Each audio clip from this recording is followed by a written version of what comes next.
Hello hi నమస్తే welcome back to my channel. మరొక మంచి రెసిపీతో మేము ముందరికి వచ్చేసాను.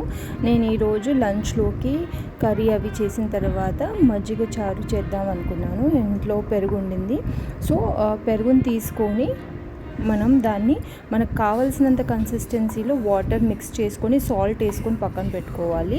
ఇప్పుడు తాలింపుకి రెడీ చేసుకున్నాము.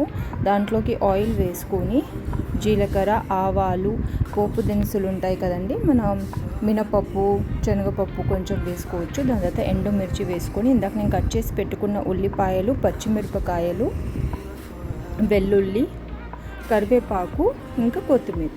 కావలసిన వాళ్ళు చాలామంది మజ్జిగ చారు డిఫరెంట్ టైప్స్లో చేస్తారు. కొంతమంది అయితే దాంట్లో బెండకాయ, సొరకాయ ముక్కలు కూడా వేసుకుంటారు. సో అవన్నీ వద్దనుకున్న వాళ్ళు ఇలా సింపుల్గా చేసుకోండి. ఇది తాలింపు మొత్తం వేసిన తర్వాత దాన్ని చక్కగా మిక్స్ చేసి లాస్ట్ దాంట్లోనే నేను కొత్తిమీర వేసేసాను. ఎక్కువసేపు ఉంచలేదు కొత్తిమీర వేసేవారికి. వేసిన తర్వాత తాలింపులో అది ఫ్రెష్నెస్ ఉంటుంది కాబట్టి లాస్ట్లో కొద్దిగా వేసి అలా వేసేసాను. ఇదిగోండి ఇక్కడ కలిపేసుకున్నాను. మీరు తిక్క కావాలంటే తిక్క, లేకపోతే చాలా పల్సగా కావాలంటే వాటర్ ఎక్కువ యాడ్ చేసుకోండి.